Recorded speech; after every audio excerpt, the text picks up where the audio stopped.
Pessoal do sétimo ano, mais uma aula de geografia e hoje nós vamos fazer uma revisão rápida do que a gente já vem estudando e dar continuidade aos nossos conteúdos. Então, gente, nós estudamos até agora a estrutura da população. Nós vimos que existem alguns indicadores que nos mostram como está o desenvolvimento do nosso país, que nos mostra como está a questão da renda, enfim. E vimos também a pirâmide etária, analisando a pirâmide, observando o seu topo, o corpo da pirâmide e o ápice dela, nós vamos perceber a estrutura da população. Vimos que a pirâmide etária do Brasil vem passando por modificações e essas modificações nos mostram que está diminuindo a quantidade de crianças nascendo, ou seja, a taxa de natalidade do Brasil tem caído, a expectativa de vida tem aumentado e também a taxa de mortalidade tem caído. E essa queda da taxa de mortalidade e taxa de natalidade fez com que o Brasil passasse por uma transição demográfica, sendo que a transição significa dizer que há uma queda na taxa de natalidade, aliás, de mortalidade primeiro, depois uma queda na taxa de natalidade, fazendo com que a população consiga manter um certo equilíbrio.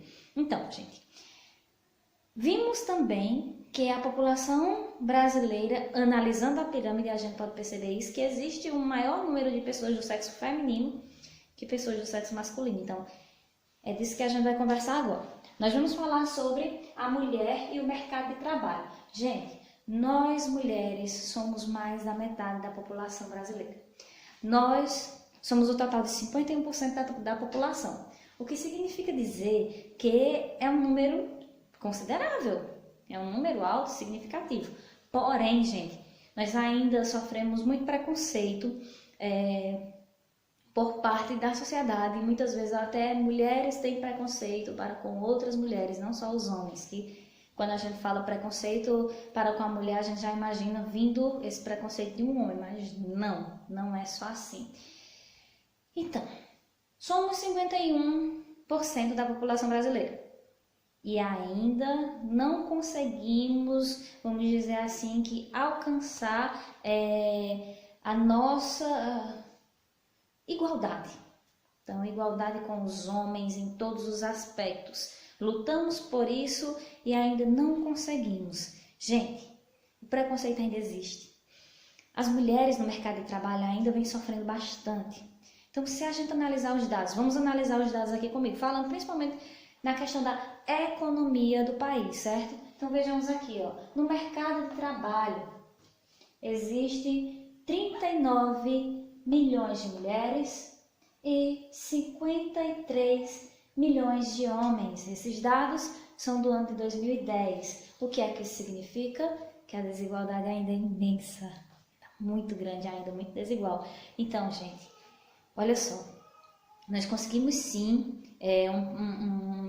vamos dizer que um posto bem melhor do que tínhamos antes. Nós conseguimos essa ingressão no mercado de trabalho, que já é muito vantajoso. Nós agora podemos trabalhar, podemos estar à frente de alguns cargos que antes só eram ocupados por homens, mas ainda sofremos muito.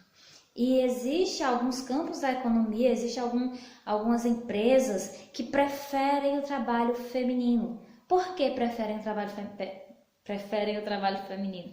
Porque podem pagar menos a mulher. Então, vai oferecer à mulher o mesmo trabalho que seria oferecido a um homem, porém a mulher vai receber menos. Então, outra coisa, gente. Nós mulheres temos a quantidade de anos de estudo maior que os homens. Isso é uma média, viu? Pegou a quantidade de homens que conseguiram terminar o ensino superior e a quantidade de mulheres e é feito um estudo para ver qual sexo se destaca, se sobressai. E as mulheres, elas conseguem, nós conseguimos superar os homens nesses anos de estudo. Porém, ainda tem todas essas questões que eu falei para vocês. Então, mesmo a mulher tendo mais anos de estudo, mesmo tendo uma capacidade intelectual tão alta, igual ou às vezes até superior à dos homens, ainda sofremos com essa questão do salário. E muitas vezes mulheres chefiadas por outras mulheres também vêm sofrendo isso e sofrem preconceito por causa do sexo, né? Por ser do sexo feminino. Vejamos. Na página 60 do livro de vocês, nós temos um textinho que fala sobre homens e mulheres com problemas inversos aos dos chineses. Então, os brasileiros com problemas inversos aos problemas dos chineses, gente.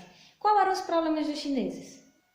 Então, nas aulas anteriores, nós conversamos a respeito dos chineses e desses problemas sociais, né? Do problema que eles enfrentam pela questão da quantidade de pessoas do sexo masculino. Então, a sociedade chinesa hoje tem um número maior de pessoas do sexo masculino que pessoas do sexo feminino, contrário do Brasil. Então, a gente observando o texto, vocês vão fazer a leitura, a gente vai analisar que no Brasil existe a maior quantidade de mulheres, né? A população feminina é maior que a população masculina, somos 51% da população, e na China acontece o oposto. Então, gente, por diversos fatores também. Então, vamos lá, dizer alguns deles. Na China, até certo tempo, acreditava-se que a companhia melhor para os idosos seria a de um homem. Então, por isso, as famílias optavam por filhos do sexo masculino. Mas como assim optavam? Faziam o acompanhamento pré-natal. Se fosse uma menina, se fosse uma criança do sexo feminino, faria o aborto. Acontecia isso. Então, chegou a um ponto que essa população masculina aumentou bastante. Então, hoje é o inverso do que está acontecendo aqui no Brasil.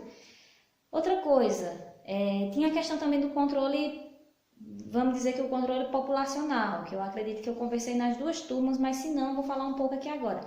Então, como a China tem uma população muito alta, a gente sabe que a China, a Índia e outros países da Ásia são considerados o formigueiro humano, e aí, por essa quantidade de pessoas lá, tinha um controle. Então, se fosse menina, se a criança que nascesse fosse do sexo feminino, essa família já tinha que encerrar porque ia dar a entender que teriam outros e outros e mais outros, porque a mulher é quem procria, não é? Então, gente, por esse motivo, acontece na China o oposto do que acontece no Brasil. Então, outra coisa. Vocês vão analisar, tem uma tabelinha na página 61 do livro de vocês. Vocês vão ler o texto e fazer a análise.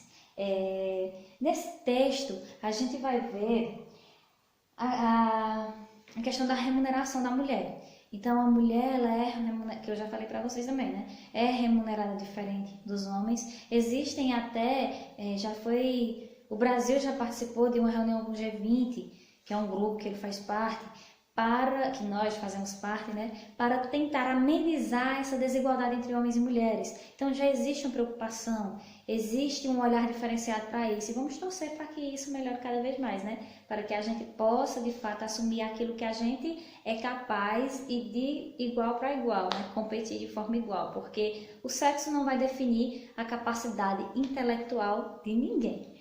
Então, como eu ia falando, na tabela da página 61, nós temos aqui a participação das mulheres na força de trabalho.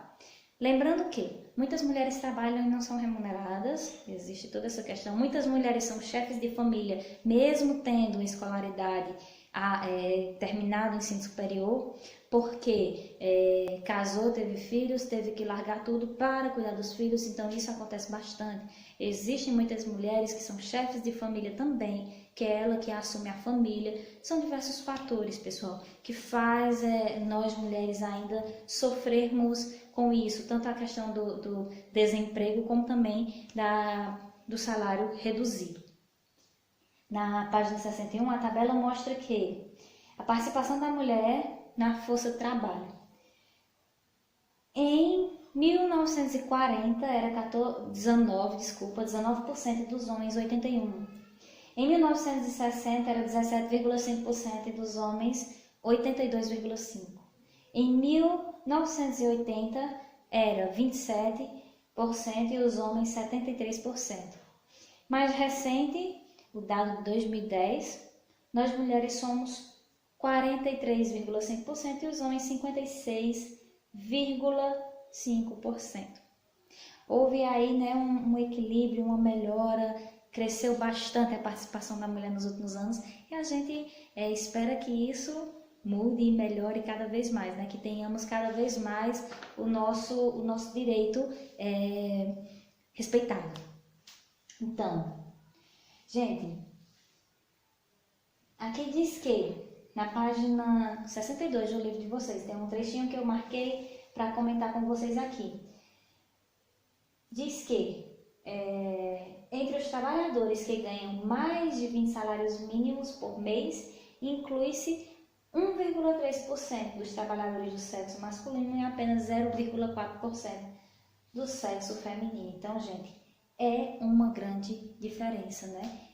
E isso se enquadra como um preconceito que nós temos que, vamos dizer, que conquistar esse espaço todinho, esse espaço que é nosso. Então, para treinar, vocês vão fazer a leitura melhor desse conteúdo com base nisso aqui que eu já falei para vocês e vão responder a atividade que eu vou deixar na plataforma, tá certo, gente? Saudade de vocês, saudade de nossas aulas, espero que a gente volte logo para a sala, né, para o nosso contato, para nossas aulas presenciais e fiquem com Deus, façam as atividades, pessoal. Eu tenho percebido que alguns alunos não estão entregando a atividade com assiduidade e isso não é bom. Tá bom? Então, não deixem de fazer a atividade. Qualquer dúvida, pode entrar em contato. E eu espero que vocês estejam todos bem e até mais. Beijo, gente!